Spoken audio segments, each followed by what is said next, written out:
On today's episode of the DNVR Nuggets podcast, we have a brand new graphic I'm excited to debut where we award a gold, a silver, and a bronze for things we think are going to happen this year on the Nuggets. We're also going to look at, it's a full show. This is DNVR Nuggets.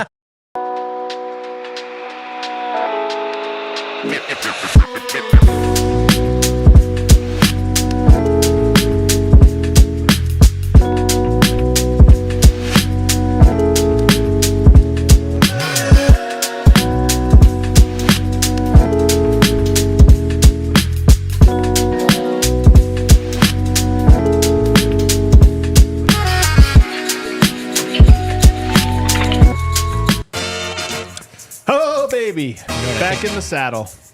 You know what we should do today, dude? What's that? Try to take over the world. Look at that, a little pinky in the brain. We are kind of like that. Ooh, which one are you?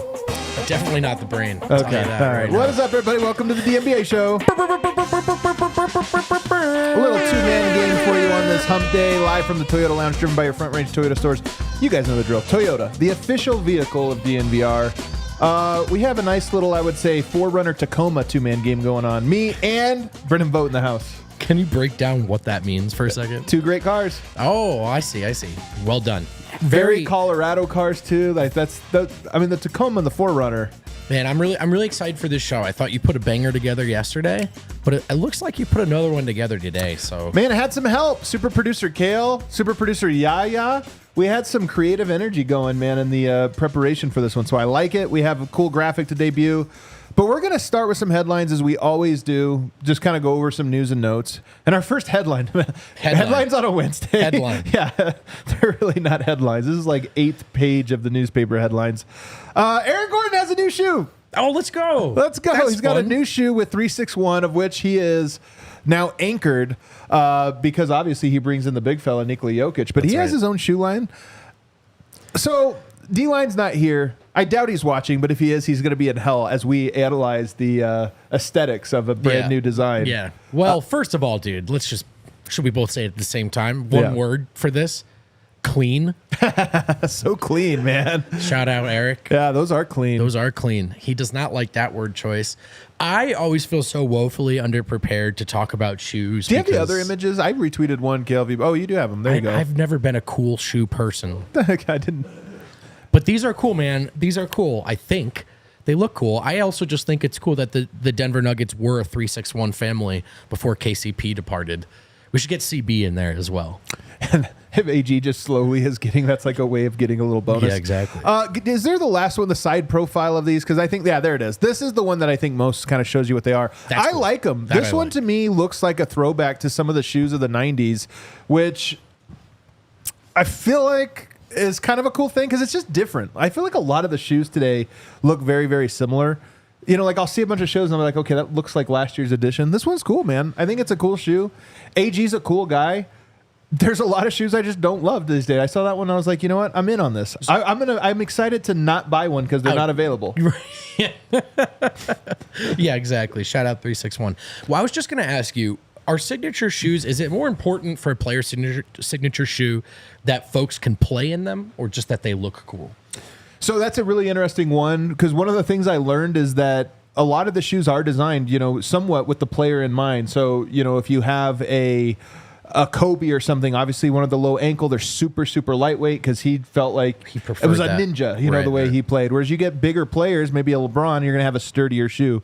I have to imagine that Aaron Gordon represents more the LeBron mold of player that you're going to want to really, if he's going to play in these, they need to be really sturdy because he's a super athlete with like a lot of torque that he's putting on his feet and stuff. So I'm guessing that they will appeal to a specific type of hooper a little bit more. Right.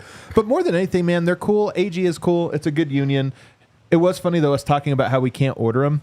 How great is it that, this is terrible, actually, that our favorite players, we can't get their shoes, and our favorite team, we can't get the games locally.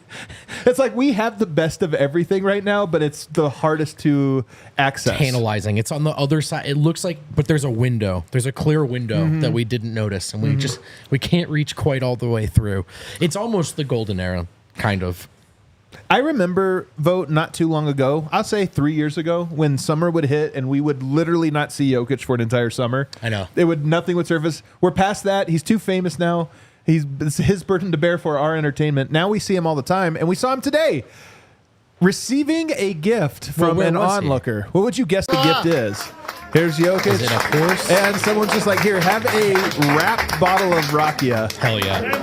I assume it was Rakija. You know what I love is how he took it, no questions asked. Yeah, of course. He's like, oh, they're Rakija? Sweet. Yeah, I'll take this. I Yeah, was for fresh sure. out. Yeah, that reminds me of our trip to Serbia. That's true, actually. You're right. And I assume that looked like the track again, right? He's back at the track. That's what it looked like. Yep. Well, the most predictable man alive with a very predictable gift. Is Rakija an acceptable? Like, you could probably get Rakija for anyone in Serbia, and you've covered your bases as far as gifts go. Probably, you know what I mean? yeah. It's probably a very, very safe. It's probably like bringing a bottle of wine to a party. Like, always safe. Well, I think it's even more so than that, because I don't know that anybody, correct me if I'm wrong, Serbians, but I did get the impression when I was there, someone's like, oh, I'm more of a vodka guy, or I'm more of a rum guy. Yeah. You know what I mean? I think everyone's like, no, I'm Rakija guy. Yeah, that didn't come up. That didn't. It's very standard. Yeah. So no, I think that's probably a wise gift. For the record, as our friends in Serbia know, if you hand me a bottle of Rakija, I will also take it, no questions asked. Just so you know. I always say I have a near perfect amount of fame. Not that famous. Yes. But the people that recognize me like me. Yeah. You know what I mean? Like, That's perfect. Everyone recognizes him. So even people that hate him or this or that. I think the level of fame where you get free stuff, like I don't get free stuff that often, although sometimes, and we always appreciate it. But like the level of fame where you can just walk down and someone's like, here, Rakija that I have hand selected for you that's in this nice bottle. That's perfect. That's perfect level. The one fellow who was like, I drove all the way to a church to get this for you because it was blessed by a priest. Yeah. Which, first of all, again, not holy water. Yeah. Rakija. The Spaniard you're mentioning. The Spaniard, yeah. Yes, So shout out. was that the walnut Rakija? No, that was Yeah. a different one. You're Different thinking of one. two different ones. Grandma's Sorry. Rakija was the walnut. And then the other one was the special monastery Yeah, Rakija. so the monastery. Shout out to everyone's favorite Serbian Spaniard. Thank you for your gifts, your kind gifts. Yeah. So anyway, Jokic that's got to be in his element. Walking to the horse track and someone brought you a Rakija, that feels good. If you want to know how to get his attention, Yeah, that's it. That's the way. And then lastly for this first segment, I've actually got two this week, but I did my first guest appearance on a podcast previewing the Denver Nuggets. That's fun. It is fun, and it was one of those things where it took me to there's what we talk about, and there's what the local media talks about, and the people who are just always in the weeds, the fan base and what have you. Sure. But when you start doing these other pods, it's like, what is the analyst, the professional analyst, but who's not in the weeds, what is their perspective? And it made me think, based on some of the questions that I was asked, it made me think, okay, what is going to be the common narrative about the Nuggets coming into the season? So I thought I'd make a good topic. What do you think is going to be like the number one thing that people are saying about the Nuggets here in the next few weeks before anything happens, just as they predict what's ahead for them? Other teams in the West got better. I think that's high on the list. The Denver Nuggets did not. I think is going to be a national perspective. So obviously that's great. The subheading here is KCP walks. Denver's content to let These Christian are two different Brown. thoughts to me, connected, but Okay, yeah. sure, fair enough. But I really do think the main one will just be the Denver Nuggets let another player walk after the summer where Bruce Brown walked, and they're banking on internal improvement again. And I think it's going to be viewed as a somewhat risky proposition. I think that, first of all, I think the number one, I think those are probably 1, 2, maybe 3. But I think the first one is going to be KCP. And you remember this was the thing with Bruce Brown last year, as everybody was like, bro, Bruce Brown's gone and they didn't replace him. Yep. That was like the starting point for all conversation. And that one I think was both a little true and a little overstated. But the KCP one's not. And I think the idea of they didn't bring back KCP and there's no one to replace him, which, again, that part of it to me is both true and not true. I do think Denver has guys that are going to step in. I mean, Christian Brown in particular. But the idea that they lost KCP and therefore are worse, I think that is going to be the number one default take. And I think it's probably, it's very, very fair. Is it true? I think there's a good chance it is, but that's going to be the number one thing. I think it's a fair place to start if you're doing your 30 team preview pods, right? Yeah. And you're national. I think that's kind of the headline, and I understand it. I don't know how much this distinction will be made, but they didn't really have a choice with Bruce Brown. Like, they did have a choice with KCP. or at least they certainly made one before anyone bothered to take it out of their hands, it seems like. Yeah. So that's the difference. I don't know how much that detail will be picked up on a broader national level, but I do think it's easy to say for the second year in a row, it's a player out from the top 5, top 6, and did they add someone that helps? And I think that's where pods will start. I think so too. So I could see, and then the other teams got better and Denver did not. I think this is going to be a common one, and I think this one is once again fair. It's hard to argue Denver got better, even though they might have gotten better. If they get better, it'll be because of unprovens, right? It'll be because of Christian Brown, Peyton Watson, Julian Strother, which we're not extending that grace to any other team of like, oh, this guy who's unproven is going to be good now. So why would teams extend that? But the other teams got better part to me feels like it is almost certainly true. I mean, let's just start with Memphis. Was horrible last year, and they get Jamal Murray back. They get healthy. I think they'll be better than last year. Dallas added some pieces and is coming off of their run. Minnesota added some pieces that are interesting. Oklahoma City added a bunch of new pieces. You just look at that and go, yeah, other teams got better. No one really got worse other than I would say maybe the Lakers and the Warriors, but they were already fringe teams. I agree. So you look at that, Houston maybe is in the mix. You just look at that and say, I think that part is going to be I think that's probably number 2, and that one will be common as well. And depending on how people feel about how important Denver's seeding is, they barely missed out on the 1 seed last year. I think just on paper you say it's even harder this year. I think OKC is primed to win a lot of games. And I think you can at least make an argument, as you, I think, astutely or well put it well, that it's unproven, right? So whatever argument you're making that they'll be better, you don't have a lot of ground to stand on August 14th right now. No. And so I just think it'll be harder to say, yeah, they'll win more games than OKC. And so it's harder to say, yeah, they'll have an even easier path than last year. I think it's fair, and I think that's fair. By the way, I think that's fair. So real quick, Kane, something in the chat is wanting us to talk about Murray trade. Probably will come up at some point in the offseason. There's a lot of time to talk about that. It is a good topic. I think it feels more likely now than ever before, but at the same time is supremely unlikely in my opinion. So it still is one of those things that's fun. I mean, first of all, there's no reason to run from that topic. Everybody's talking about it. And number 2, if you put Jamal Murray trade in a headline, it gets like triple the views of everything else. So, of course, it's something we would be incentivized to talk about. It's just not on today's show, but it will be something that gets here. I'm curious if the Murray deal gets done sooner. That would be something.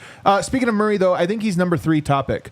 Yes, he I might agree. be number 1, but I think is Jamal Murray, is something wrong with him? Is going to be a topic. And the something wrong with him, because I think the extreme version of this is Jamal Murray is cooked, but which I think is not really a conversation people are going to have seriously, like you're not going to see that one on First Take as much, but is something wrong with him, between the extension lingering on as long as it has, between the horrible play for Team Canada and between the underwhelming play in the playoffs, and just the injury. Now that Murray, one of the consequences of how this last year went is that I think more than ever, Murray is going to be talked about as a injury-prone player. Yeah. I don't think that label really stuck with him until this last year, but I think next year people are going to start talking about him almost the way you talk about Michael Porter, which is like, yeah, but we all know he's going to miss 20 games. So I think the Murray element of this, it probably has a chance to pick up the most, but I think going into the season, that's more of a Nuggets conversation, and on the outside,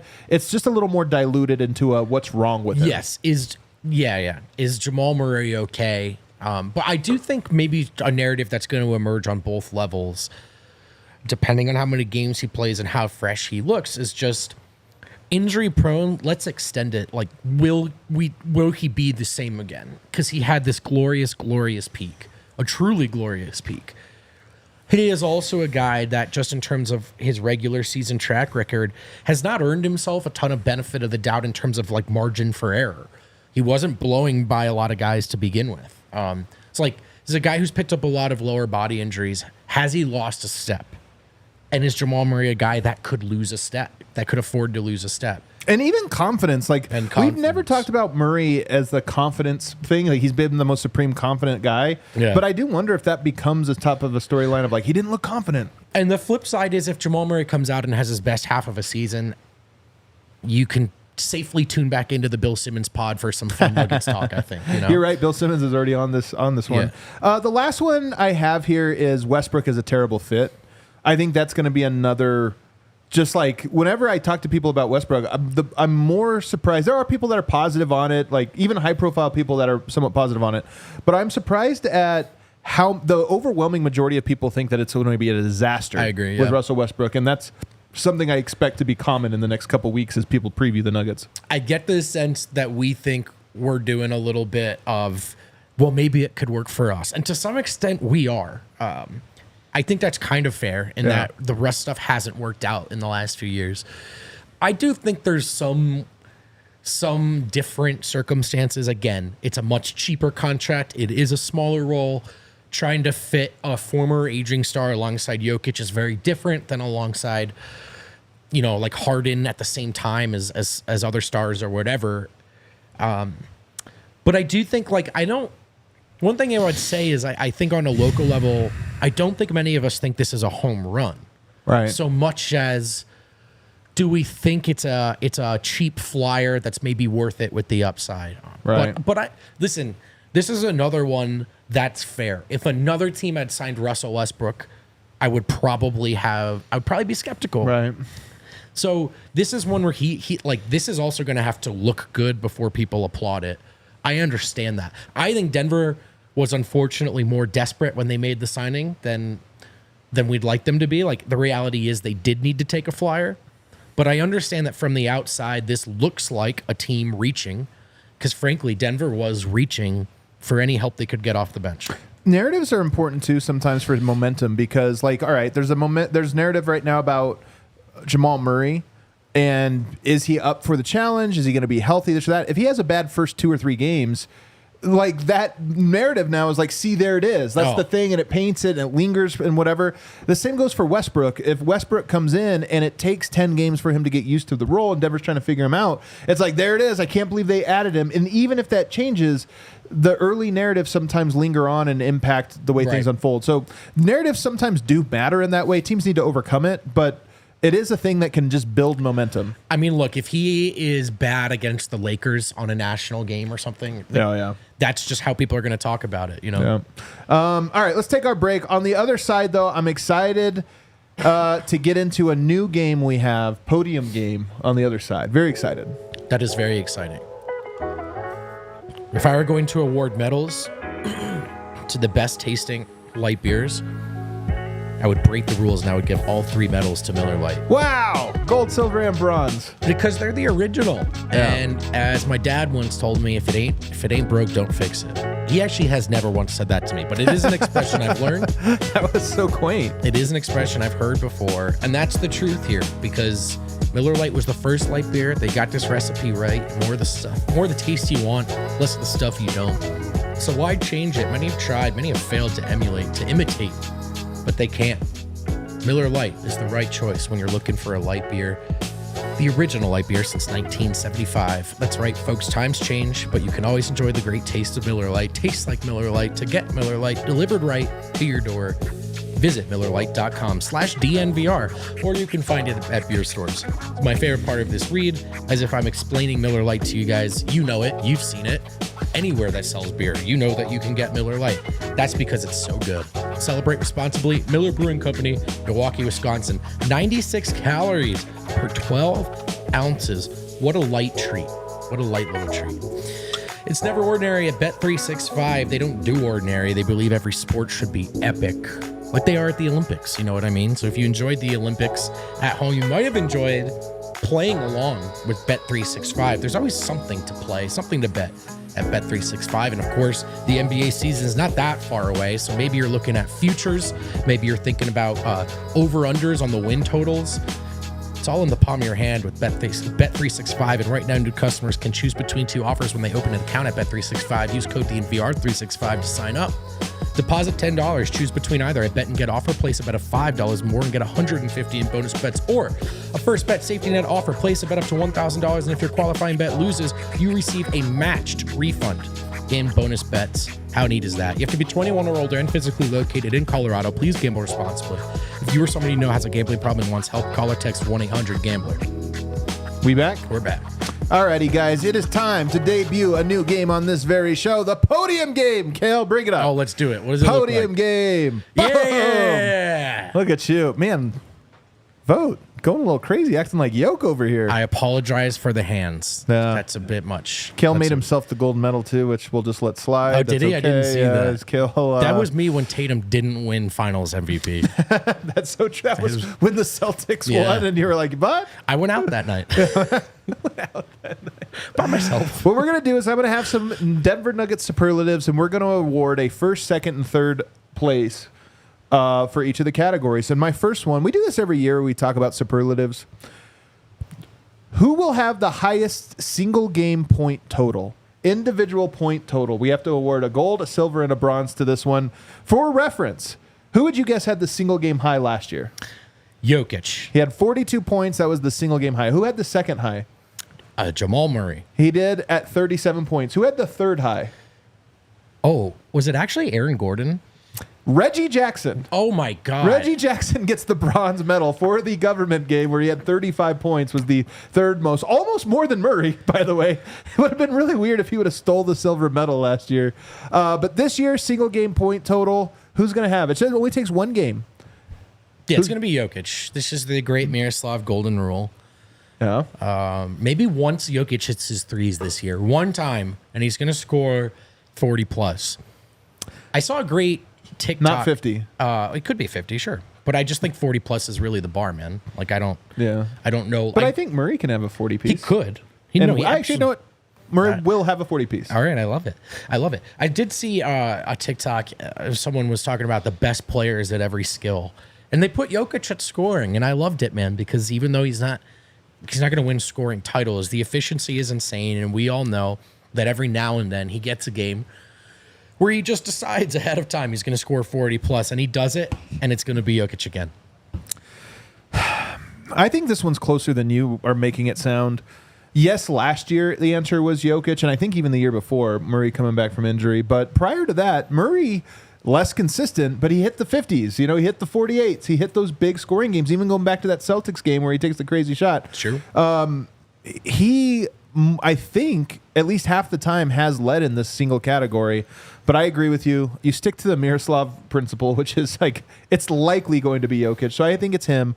I do think Murray is number 2. And if I were to put a score on this, I think Jokic has a 46-point game. And I think Murray has a 44-point game. I like that. I like that a lot. I think Murray is obviously number 2. I do think Porter will take 3 this year. I do. You think this is the year he gets the bronze? I do think this is the year he gets the bronze. So his career high is what, 37 or 39? One of the two? 37. So what do we Let's think look it it is up, this Chad. year? Let's What do you look think it is? I mean, I think he has at least 135 pluser in him this year.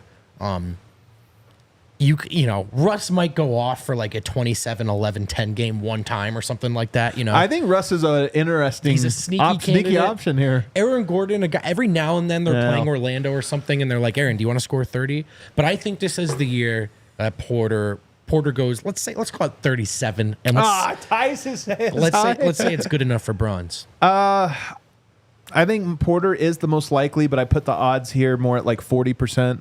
I do think Westbrook has an argument here. 39 is his career. 39. Westbrook Rockets. has a bit of an argument here. I don't think AG. I just think AG going off is more like of the 30, 28 point It is. variety. And I think Westbrook maybe even has a little bit higher just because the ball's in his hand so much.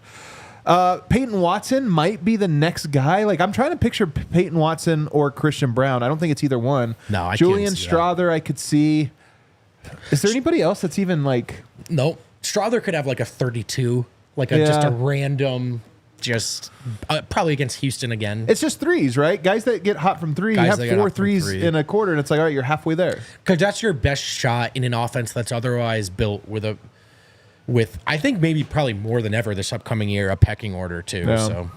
So Most dunks. All right, we're going to do this for last year. Who had the most dunks? Who won this last year? Just to take a guess. Aaron Gordon. Yep. And then? Jokic. Nope. He was not in the top 3. One more guess. Did they play enough though? All right, the guess is taking too long. Number 2 was Peyton Watson. I was going to guess Peyton Watson. Number 3 was Michael Porter Jr., Those were who my had three- 49 those dunks. were my 3 guesses. So you went AG, P-Watt, MPJ, and obviously a huge gap. It's like AG way up here and then everyone else kind of down here. But this is an interesting question. Most dunks, gold is going to be Aaron Gordon again. Come on, that's him. Number 2, though. Peyton. You think it's Peyton? Yes. Why? Because it was Peyton last year. I think Peyton plays more this year. Number 3, however, could it be one Russell Westbrook? I was just thinking here. I'm going to look at how many dunks. Still? So he had 38 dunks last year, which would have been a little bit below Michael Porter. Did I get this wrong on Michael Porter, by the way? I got to look this up and make sure I didn't get it wrong because I don't remember him dunking that much last year. I think he dunks a fair amount. I think because he's just so tall. He doesn't like power dunk. No, they're like the little drop-in dunks. Yeah. No. So you think it's going to go what order? Number 1, Aaron Gordon. Number 2, Peyton Watson. Maybe Westbrook, but I don't know how much he still dunks anymore. You know, that might just be a leftover reputation in my head. I'm going to say Russ, though. I'm going to go with Christian Brown. Oh, sneaky big dunker. I think he's going to play more minutes. He's going to cut a lot. So I think Peyton Watson 2, and I could see Christian Brown 3 playing with Jokic. He's just going to get opportunity. I think that's your order. And Peyton Watson and Christian Brown round up. Let us know. By the way, play along with us. Let us know the subject. You know, if you're commenting later on, let us know your picks for all these because I think it's really interesting to hear what people think. The starter to play the most minutes without Jokic. Last year, for reference, that was Murray, then Michael Porter, then Aaron Gordon, and last was KCP. KCP played the most minutes with Jokic. So this next year, who's going to lead in minutes opposite Jokic of the starters? I would love to tell you that it would be Michael Porter Jr. But what if he has a worse year because of it? But I think it's going to be Jamal Murray again. It's going to be Murray again. I think until I see it not be Jamal Murray, I'm going to say it's Jamal Murray. The other Miroslav rule, it's not his rule, but it should be just the Malone rule of like, things aren't changing. Yeah. Give some lip service, but we're doing the same thing. We're running it back, boys. Maybe AG, but it's probably going to be Murray again, I think, dude. That's honest. That's my earnest guess. I think it's a smart pick. Here's my top 3. I'll give you my order, and I'm going to get a little wild here. I'm going to go Michael Porter. I think there's a world where it's like Westbrook needs to have shooting on the court. Put Michael there. That's the default setting. I'm here for it. I think I would not be surprised if you swapped Michael Porter for Julian Strawther and Christian Brown and whoever else you bring in. So I could see Christian, and I would hate it, but I could see Christian being Malone's default. Bring him out. We're running him with the bench a lot of minutes, and it maybe hurts him. And then I think Murray, I'm going to put Murray in the top 3. It could obviously be the exact inverse of that. That's why it's hard to put Murray at bronze, but I think AG is the one guy that Malone's going to tie to Jokic minutes this year. Yeah, and probably. An opposite of Westbrook minutes. Probably. I think we talked about this when we did the Breckenridge Brewery episode, by the way. I think Brown's a guy you should play with Jokic, like chain to Jokic, honestly. I actually don't see Brown as like, you know, I agree with rises tides, but I think he's a great, like, you put him alongside Jokic and he knows exactly what to do. The numbers bear that out. Malone's not going to change, and I think that's his default setting. I think it's a good guess. Who's going to have the biggest total minutes change? And I'm not doing percentages here. I'm doing actual minutes based on what they played last year to what they will play this year. Who do you think will have the biggest jump in minutes played? I'm still going to say Peyton. So Peyton is gold medal winner for biggest jump. Peyton Watson last year played 1,488 minutes. So if he played basically Aaron Gordon minutes would be 23. So that's the high end. That would be 800 more minutes. I project he'll probably play around 2,000, which is about 500 more minutes. All right. The other one I'm curious about here is Julian Strawther, who did play a lot last year before the injury. But if he's healthy this year, Strawther could rack up a lot more minutes. I think he's the most likely just because he only played 545 minutes, and I think he probably plays about 1,400 to 1,500 this year. Strawther's the other guy. So I think he's the gold. For me, he's probably the gold just because there's so much headway there. Peyton probably would be in my top 3, but is there another player you think is going to take a huge bump in minutes played? Well, the thing about Christian, I'm trying to think now, he played a good amount. He played 1,650 minutes. He didn't play a ton alongside Jokic, but he did play a lot. The two guys you mentioned, one you think is going to go up 1,000, the other probably to 600 to 800 depending. So Christian, if he went up 500 minutes, would be up to 22. That's a lot. That's a lot. That's Aaron Gordon minutes. Yeah, that's a lot. But he could be the guy. He's in the convo. What are you thinking? I'm going to give you a dark horse because I think those three are the most likely, but I'm going to give you a dark horse that's a value bet, and everyone's going to hate me and turn off the show for it. Okay. Zignagi only played 576 minutes last year. I actually might turn the show off. 1,000 minutes is not that many. P-Watt played 1,500. So 1,000 minutes would be even less than P-Watt played last year. I don't know who the backup power forward is going to be. Vlatko looked like he was still a little hurt. Backup center minutes, all of these different things. And I even look at it and just go, any injury to Aaron Gordon, Nikola Jokic, automatically moves one of those guys into the minutes. He might just have to play. I do think there's a good chance he gets traded at the deadline, which could hurt his minutes. But if you told me Zeke Naji plays 1,000 minutes this year, doubles what he did last year, I would say, yep, I think that actually happens. It's a very well-made and deflating argument because with all due respect to Zeke, I am checked out on this experiment. I don't want it to be Zeke, but I follow your logic. 3-pointers made. Last year it was a Michael Porter Jr., then it was Jamal Murray, then it was KCP. Michael takes the most. I think it's going to be the exact same, except KCP will be Julian Strawther. Should he play enough minutes, which I think he will. Julian Strawther gets his threes up, man. That's the thing. Is when he's out there, he fires them off. Now, like, Christian maybe has a sneaky, because he's going to be open, but I don't know if he's going to want to. Like, I just wonder about Christian's priorities. Like, he's not going to turn down wide open shots, but is he going to be cutting more? Is he going to be crashing the glass more? I think Julian Strawther has a chance to sneak up and grab a bronze medal, because I think Julian Strawther knows that that has a somewhat green light to just fire threes. I think that's why he's here, and I think he's got a chance. I think it's going to be MPJ number 1, Murray 2, although health and games played, they make roughly the same amount per game. Michael Porter 0.2 more per game than him, but so minute games played will probably be the biggest thing that differentiates between those two guys. The third place one is really interesting. KCP, Reggie Jackson were 3-4 last year. Jokic was 5. I agree. I think it's going to be Strawther. I just think he's going to take the most, and he'll likely make the most. So I think he'll be number 3. But that highlights part of what's so scary about the Nuggets this season is Strawther being your third best when he really is. What has he made in his entire career to date? It's not that many. He's only made 41 threes total in his career. I really do think all of a sudden generating and knocking down a ton of threes is an important thing for Denver. Like, even just across 82 games, they might have a great confidence in their fourth quarter playoff offense, but like, you can lose some pain in the ass games you shouldn't have lost in the modern NBA regular season just because you didn't get enough threes up. And all of a sudden that's something that's on the table. We got more of these on the other side, including who is most likely to inspire their first DNVR shirt. And we're also going to do which team are you most likely to hate more this season than you did last season. So we're going to go to a haters ball a little bit. Look, we're all busy. We're all busy in the summer. Even when you think you have free time, all of a sudden you don't. Those of you with kids know this better than most. It can be really easy to let certain things slip, like self-care, but you shouldn't. You shouldn't. It's important to take care of your mental health. And if you don't have a strong support structure, or even if you do, you might feel like adding on to that support structure with therapy. And that's something you can do with BetterHelp.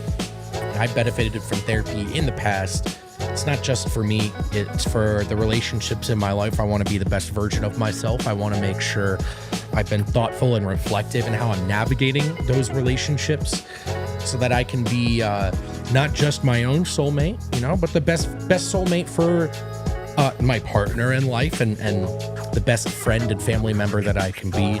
Therapy can be very beneficial with that.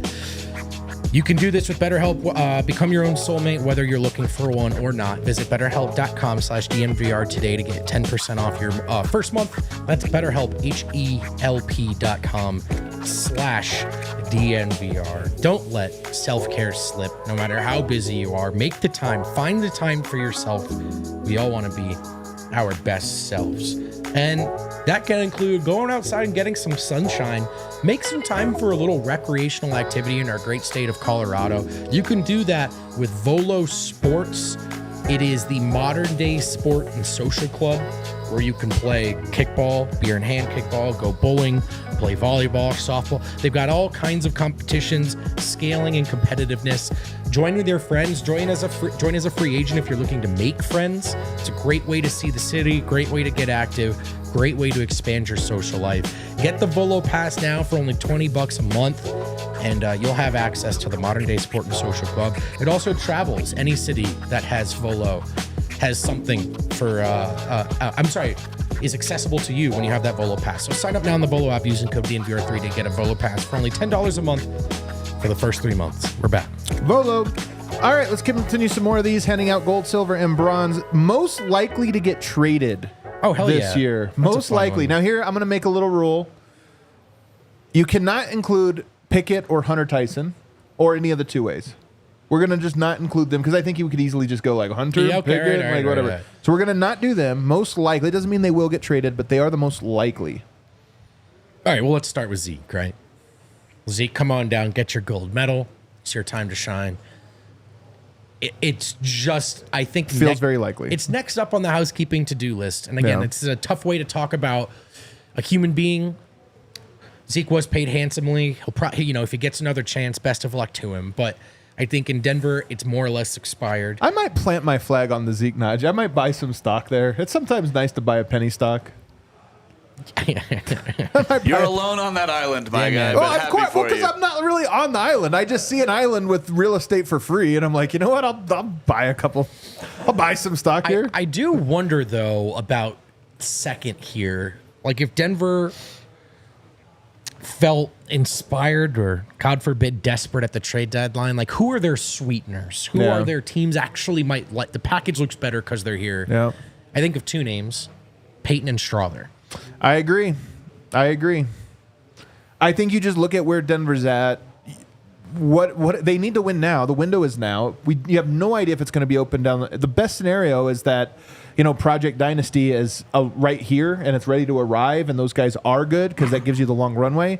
But if you get halfway into the season and you're like, they're almost good enough to win it, but they're just not quite, then it's like, yeah, man, Peyton's great, Strother's great, but is it worth cashing that in for a shorter window, but you get a player that you're really after? So I agree. Zeke, Peyton, and Julian, to me, are the three most likely. I think Zeke gets traded this year, but I don't think the other two do. But I just see a world where Denver can make their team a lot better for the Zeke contract and then the sweetener of one of those two guys, or even both, that brings you back someone where you're like, dang it, Denver's top 7 is really freaking good now. Right. Wholly complete. Just to be clear, I'm not eager to trade either of those guys right off the bat. But as Adam said, if you're really looking at improvement, I think they're just I think they're the names the other GMs would ask about, I think. How far down the list is Jamal? Not that far. Here's the thing. I don't want to. We can all talk ourselves logically into how Denver is approaching this point. I just don't think it's gold, silver, or bronze in terms of what's likely. Yeah, I agree. Just don't think it's likely that they trade Murray at the deadline and then feel great about where they're at. So most likely to play fewer minutes than expected. I'll give you mine. I think it's Aaron Gordon wins the gold here. This is the year. Aaron Gordon has played an enormous amount of minutes over the last 4 seasons. Since he got to Denver, Murray gets hurt. All of a sudden, he's elevated in status. Michael Porter gets hurt. He's elevated in status. He and Jokic have just played a lot of minutes over the last 2 seasons, and especially last year. And now that he's 30 and turning into the 30 portion of his career, I just think that there is a good chance that his total games played and minutes is not like harmfully lower, but that it is one of those things where you look at and you're like, oh, he played the fewest minutes of all the starters. Oh, okay. I guess it makes a little bit of sense. I think in that case, you're feeling like really liking this Dario Saric signing. Could be. That's a nice unintended, or even, dare we say, intended side effect beyond just this guy helps us beat the Wizards on February or whatever. It just, hey, man, like, do we have a path to he doesn't have to play so much? Can I give you another name, though? Yeah. Michael Porter Jr. played 81 out of 82 games last season. But this isn't more than last year. This is more than expected. I don't expect him to play 81 again. That's fair. I expect him to play about 70. Because to Mike's credit, last 2.5 years, he has found a way to stay available. Yeah. To a point where it's almost easy to forget. I am not trying to fearmonger. It's just always worth taking a deep breath and remembering Porter and the Nuggets are never really out of the woods with his injury situation. It's not going to work that way. Yeah. So I'm not even saying injury. Maybe just it's in his best interest to not play 81 games. I just think he's going to play. To me, expected is about 68. And I think he's going to play about that. All right. You know, given his injury history, it's probably one injury, and then there's maybe this or that. I'll give you mine. So Aaron Gordon to me was on the list. I think Peyton Watson is the one guy. This might be way wrong because I'm high on Peyton Watson. I think he'd be good. But when I just look at rotations and how I expect it to Christian Brown starts, means Peyton Watson off the bench. Who does he replace? Is he playing alongside Westbrook? I wouldn't be surprised if this was a year where he is caught a little bit in a rotation. Just like he needs spacing as well. Is he a guy that could be there? Now, I don't think it happens, but there is a world where that happens and he ends up just playing. We think he's going to make this giant leap to where he's playing 2,100 minutes and he might end up at 1,700, just like a small uptick from last year. And people are worried. And then the last one I'm going to say, Nikola Jokic. Been an Ironman, knock on wood. He's been an Ironman, but they've also ridden him really hard. I think with him playing in the Olympics this summer, the shortened off season, I think this is a year where Jokic maybe plays fewer games and fewer minutes than previous years in a way that we actually feel. I was even going to toss out, if you want to talk about a trade-off, what if Murray was available for more games and looked better in the playoffs, but he wasn't playing as much? And you would have to feel great about Russ in that situation. Yeah. You would have to. Yeah. So, you know what? Already I'm going to take it off the likely situation. But I just wonder if that's, it's not, more extended rest for Murray. It's just, okay, these games where you're playing the Pistons or whatever, does he have to play so many minutes? What about more minutes than expected? On here, I have Zeke Naji. Again, just a numbers game. I'm looking at it, and I'm like, and everybody's mind, Zeke's off the team. They traded him, and nobody has reported it yet or something. And I'm like, you know what? We might just get into January, and it's like, wow, Zeke's played in every game, hasn't he? Julian Strother, I think, is another guy that I would not be surprised if he somehow is playing as many minutes as... Malone seems to love the guy, so he might play more minutes. I don't know who I would give third, though. More minutes than expected. I'm curious what the starting point is here for most. What about Šarić? Is there a world where Šarić is the lineup versatility he lends himself to? If Jokic plays fewer, maybe Šarić is the one that plays more. Right, or just we like Šarić at the 4 in these minutes, or whatever it is.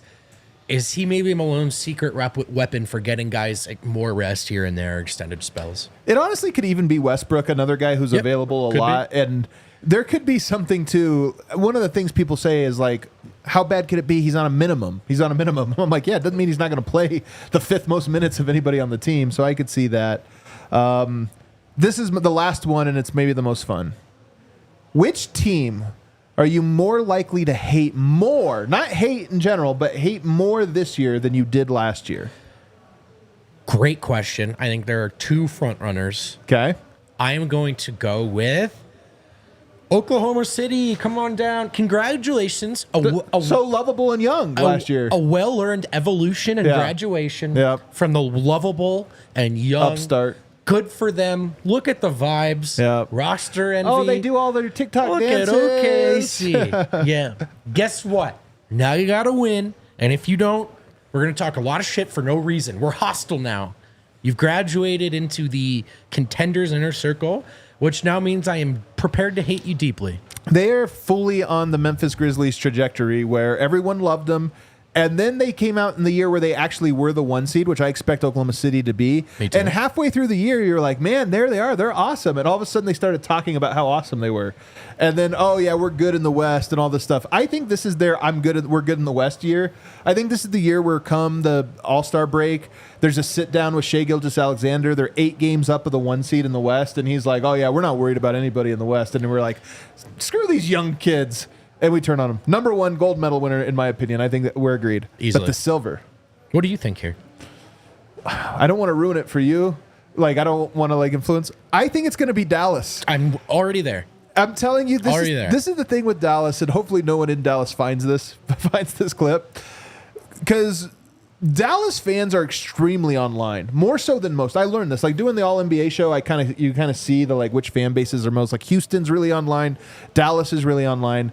The Dallas fans are not too dissimilar to Nuggets fans circa 2019 or 2020, where they see how great their guy is and they're just waiting to be fully validated with the title. Right. But when you're not, it makes you extra like want to. So everything you say about, well, I'm not sure if they can defend. It's like, you think we suck? And it's like, no, I just said I have a. So I think Dallas this year is the team that is like everybody kind of turns on and hates, and they have to be knocked down a couple pegs or win it and prove everyone wrong. I also think they're going to twist our arm into some Jokic-Luka discourse. I think it's coming. They're ready for it.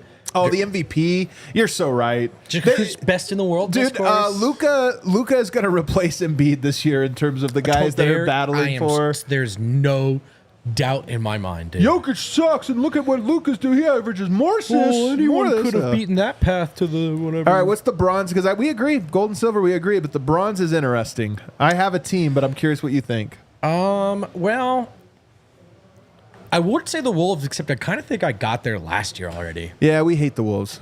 I hate the Wolves. And like a good hate. Yeah, healthy good hate. Sports hate. Although he might unhealthy this year at some point. Yeah. I'm there on Ant too, you know? Yeah. He's not so like young and lovable to me anymore. Yeah. Keeps telling me that, like, come on. Okay. I'm going to go with the San Antonio Spurs. The San Antonio Spurs. I think that's a good one. Wemby is next. I will say it does hurt my soul a little bit how much people are like 2028 is not going to be the same for Team USA because Wemby will be. And I'm like, wait a second, what? Be there. Wemby's next. He is going to get leapfrogged ahead of Jokic in all these categories. That's going to be like you're going to talk about him, maybe the best big. Here's the other sneaky part. Who did they add? Chris Paul. Very hateable. Also known as president of the unlikable department. Yeah. So what's working against them in this conversation is they probably won't matter enough. Maybe. But I think if they beat the Nuggets again, they're just going to be very annoying. I think it's a great pick. It's not my pick. It's going to be Memphis. I think Memphis, we forget how much we hated them because last year they didn't have their squad. They're back, and I think they're going to be extremely obnoxious in ways that you're like, oh my God, I forgot he's there. Marcus Smart, now Ja. Like, oh, it's going to be, I think Memphis is back to being hateable out west. All right. Yeah, it was like a leap year for Memphis, you know? Yeah, it was a leap year. Let us know in the comments, by the way, if you're late to this. Let us know which ones you most are passionate about. If you want to tell us all of them, I'll read all of them because I kind of like getting the temperature of the team. Kale, can we go to the mailbag? Let's go to the mailbag. And number one from Matthew Kimura. We asked you your questions on X.com. You gave us the answers. You gave us your questions. How many triple doubles do you think Westbrook will have next season? And then he puts, if any, on there. I think he will have some. What would you put the line at? Well, I'm actually pulling it up right now to see what it was last year. What he had last year. Because I don't actually remember off the top of my head if he had any. Westbrook had one triple double. I'm taking the over on 1.5. I'm going to take 2 triple doubles in Denver. Two. Count them. I'm going to take 4. Woo! I think he has 4 triple doubles. Actually, I'm going to round it out. 5 triple doubles. Wow. 5 triple doubles for Russell Westbrook. I think it happens. I think that the team, has a style in place already of kind of revolving around a guy. So maybe it works out that way. Playing with Jokic, I think he'll get a lot of assists to Jokic. Like, he gets rebounds and points. Yes, he doesn't score like he used to, but I think 10 points. The question is the assists. And I think that if he'll have a couple games where he comes in for one stint of 4 minutes with Jokic and gets 4 assists to Jokic. And that one stint, just because it's like pick and roll, layup, boom, Jokic makes the floater. Yep. So I'm going to go 5. And most of that is because of the stats he's going to get alongside Joker. I'm going to go with 2, but I do think he's going to have more than 1. Okay. The next question, Edmund Apathy says, how do you think Murray and Westbrook will get along in their locker room? Will Westbrook be able to demand more out of Murray during the regular season? Great question. We've talked about this a lot. To me, it's the actual number one piece of the Westbrook dynamic is this. But when you say how it happen, I think I know how Westbrook will respond. I think he's going to be on his ass, like intense and this or that. How will Murray respond? I don't know, man. How Murray responds to all of this. Like, Murray clearly knows how the fan base is talking about him, how we're talking about him, how Michael Malone has talked about him at the podium, and Calvin Booth. Like, Murray hears all this, and I think Murray has never felt, I'm guessing, has never felt the way he feels this summer. How he responds to that is going to tell us a lot about who he is. But I would not be surprised if he uses it really perfectly and Westbrook in his ear perfectly and it really ignites something. And I wouldn't be surprised if it kind of tilts things the other direction where he's like, F it, I don't want to be here anymore. I also think it could be the kind of thing where you see tension here and there. Yeah. But this is still working, right? Like, Murray is a prideful person. Right. Russ is a prideful person. Every good game is an FU good game, and it's like there could be some they could jaw at each other and then be the same. Then be the two guys that tell us after the game, nothing's changed between us. Right. And there's sometimes that tension is just par for the course. Yeah. So I could see them clashing a bit. But look, the thing about Russ is he has the name and he has the name power, I think, to command respect even at this age. And I'm hopeful that should he push Murray, Murray is receptive. This next question comes from Tyler Key, and it's a good one. If Peyton Watson were to end the season as the starting shooting guard over Christian Brown, would that indicate more of an awesome Watson season or a poor Brown one? You can ask the same question with Strother. I'll answer the Strother one first. Because of Denver's lack of shooting and because of the nature of playoff basketball, I think that Strother starting it to me is by far my least favorite option and would feel the most to me like, is that your playoff option? I think Denver, in the playoffs, it's so important to have a stopper and to have as many as you have around the court. Strother could be better than we think on defense, but I don't think he's ever going to be a stopper. And so if he's the one that starts, I think that would be bad. But the other two, to me, is an interesting question. Yeah, I think it would say, I view this as CB's spot to lose. And so I'm going to frame it as he would have to lose it. I think he would just, it's not working. Maybe Malone's trying to change things up even for his sake. But I don't think he's eager. Like, I think Malone wants to see Peyton evolve into a more dependable shooter before he's comfortable playing him even in more minutes alongside Jokic, especially in those starter minutes. You know, CB, I think, is closer to being a guy that the spacing is tenable. And I don't think Peyton's there yet. So I would say that that's more of a desperation move and that CB's not working. I think Peyton has a higher upside than Christian Brown. How long it takes him to get to that upside, even from a confidence standpoint, reputation, and all these different things, is a question. I think if you were just to tell me, you looked into the looking glass, everyone's healthy, and Peyton has overtaken Christian there, to me that would be more of a positive for Peyton. Because I think that the default position is that Christian is a shooting guard and Peyton is a small forward. So moving him out of position is part of the equation here. But that being said, man, I think that it could be a positive thing if he was there. He's just a great defender. They're both great defenders, and if Peyton were to move into that role, it's probably because his defense really exploded this year. He really reached that, and his offense leveled up in a way that I just don't expect it to level up this year. I don't expect him to be a great three-point shooter, and I don't expect the Nuggets to allow him to handle the ball well enough to get to the level of being a secondary ball handler.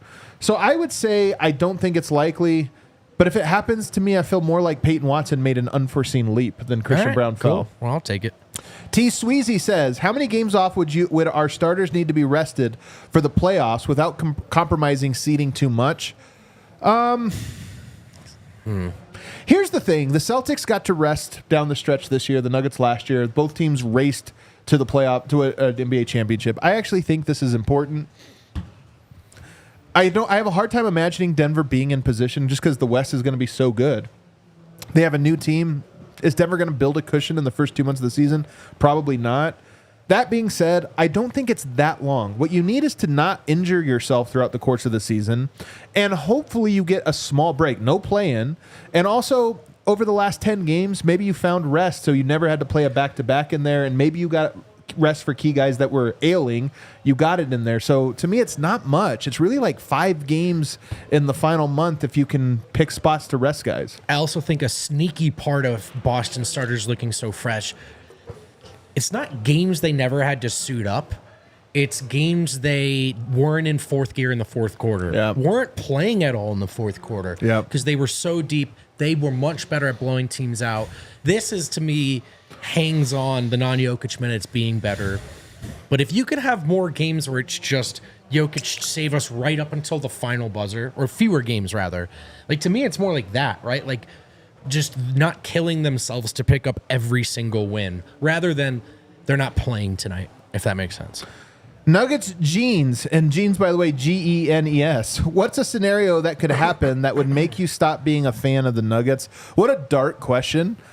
I don't know. It's tough because this is my favorite era of Nuggets basketball, but the Nuggets are sort of in my bones. Right. You know what I mean? Like I'm a Nuggets fan. I was a fan of the team prior to Jokic and all this rise. There's been dark decades, dark eras, and I'm still a fan. I love the city of Denver and I love basketball. Those things combine into the Nuggets for me. So it would be tough because the Nuggets are not one person or one thing. So is there something they could do? I mean, move cities is obvious. If they moved to Seattle, I'd be like, yeah, I'm no longer a fan of the Seattle Nuggets. But outside of that, the Rockies have really tested the limits of, like, does the ownership care about winning, and are they just monetizing off of something else? I do think there's a world where I could look at it, and I don't expect this, but where I could look at it over the course of 6-7 years where you go, the Cronkies are just taking our money and don't care. And if it got to that point, I would say that's it. I know some fans feel that way. They just got a championship last year, so I think that can be overstated. Do the Cronkies care more than any other owner? Absolutely not. I don't think that's true. They're probably somewhere in the average to maybe even below half. I don't know. But if they ever got to a point where I was like, the Rockies, I honestly don't think the Montforts care. I think they're like, that we're never going to win and who cares? What if the Denver Nuggets traded Jokic without him asking for it? Why would you do that other than you don't care? Like, it doesn't make sense to me that they would do that. All right. Like, it doesn't make sense to me that they would do that. If they did that, it would be like, you're incompetent. So, all right. I'm just trying to think of what it would take. Trading Yoke for no reason, like next year, and they're like, yeah, we were able to get Porzingis and Derek White. You're like, what? What if they're just like, it's just Tatum's younger. Yeah, we just don't want to pay him Jaylen Brown money. that would be insane to me. Come on, that's not happening. I know. Mitch says, will the Nuggets make a big trade if things start off slow, like below 500 by Christmas? Here's the crazy one. Below 500 by Christmas, it really depends on how the rest of the West shakes out. Like if they're below 500 and they're 7 games back from being in the 6th seed or something like that, that's different than they're 1 game below 500 but also in the 6th seed because everyone is bunched up, and a 3-game winning streak could propel them to number 3, right? That being said, the spirit of the question is, could the Nuggets make a trade if they start slow, which presumes that they look worse than contender status? And my answer is yes. I do think that that's part of what feels uneasy about this year is there's no other year where I felt that way. But this is the year where I think you could get to January, maybe not Christmas, but you could get to January and just say, yeah, this team's run its course and we need a big shakeup and there's an opportunity and this is the move. But all right, so let's say like if it's Porter and Murray trades, are those trades you want to make in the middle of the year, or are those you want to wait till the summer and try to figure that out? I don't think you want to waste a single Jokic season from here on out. So I think it's one of those things where you could be in a compromised position. But by the way, Aaron Gordon's also a guy that it could be like, hey, it's not his fault, but he's the only guy people want. Could I also say how unlikely I think it is that they would be below 500? I think it's unlikely too. I really do think That's the spirit of the question. But no, yeah, but I do just want to try to like. I get that there are more questions than ever, and that's not from that standpoint. It all feels less secure. It feels precarious right now. But I just think we have to like give ourselves a wake up call about what the floor is with Jokic around. Yeah, like if any of these starters are playing, the Nuggets are going to win a lot of games. They really will. Skip the next one. We don't need to do the Gobert one. Let's do the Jesse Hartman. What's the next big change of the style of the NBA, a la the 3-point era? I think the reason I thought this one was interesting is I think the Celtics have a little bit of this, and it was under-discussed. Dribble drives in the NBA right now are the market inefficiency, and everybody knows it because they call fouls on every drive. It's so hard to guard a player who's driving to the basket without fouling him in the NBA. And the Celtics, everybody notes that they shoot a lot of threes. They also have all their players can dribble drive. Or 4 at least of their 5 can at all times dribble drive. And that as much as anything to me is the next thing. And I think you see that with Oklahoma City. And I just think you're going to see more and more teams that build this style that to me is not necessarily impressive. Dribble drive, bump into a guy, fall down or whatever. And I just think you're going to see more and more teams that are just like, oh, they have 4 guys who drive the ball every time. And that's their offense. I agree. And I think it's something Denver didn't have enough of. Denver doesn't have dribble drive guys. Now they have Westbrook. That's why I like the Russ thing, right? Like, I know Russ is not a shooter. I know Russ is not going to help the spacing. If Russ puts his head down, gets into the paint, and kicks it out, that is a dynamic Denver has not had much of. So I'm hopeful he helps in that way. But yeah, I think there's something to that. I really do. And like everyone knows I'm a big Porter fan. I think that's the single hardest part about Porter's inclusion is there are threes that are secondary ball handlers or can at least drive, and that's not the case with Porter. So Denver needs some of that. To me, it's if you're looking to be optimistic about Russ, you start there, I think, actually. The last one I have here was a fun one from Anthony Egan, and I'm just going to read the second part. If it says, what Nugget would you choose to be on the jury with you? If you had to do jury duty, what Nugget would you want? I'm going to rephrase this. He says jury with you, but I'd rather no, you're on trial. What Nugget would you pick to be on your jury? On my jury? Well, not Jamal. You're guilty for sure. Yeah. Well, who's fairest? Jokic, probably. Yeah, he doesn't want to be there, though. That's true. Who would get way too into it? Porter might. Michael Porter, right? Mike. He would do an after-the-fact podcast series on He's being so curious, man. He's like me yesterday. He'd be so curious. I think Strother, to me, feels very authentic. You know, like you could make an appeal to him. That might be it. Aaron Gordon, I think feels like he'd be fair. He'd be fair. He would want to make sure that they've at least covered every angle, and I appreciate that. I feel like AG would try and get out of it, but if he had to stay, he would be good at it. He would do his duty. Yeah. It's what he does. I agree. All right, we got some super chats. From Cedric. Cedric, 2 things I learned from yesterday. Serbs say Jamal/Kale sucks. Haha. Guys, this is a fake narrative. You got to bury this. They don't dislike Kale. Yeah, we need our guys to get that chip. Also, how soon is Bruce Brown coming back?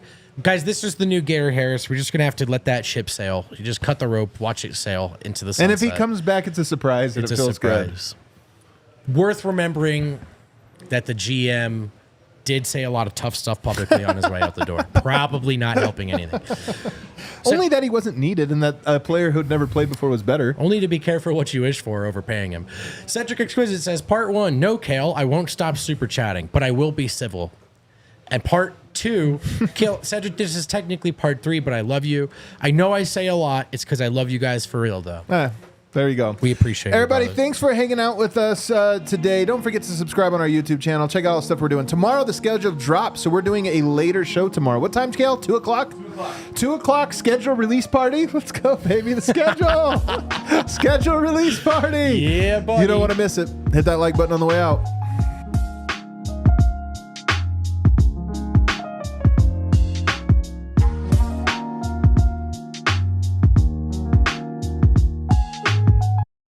We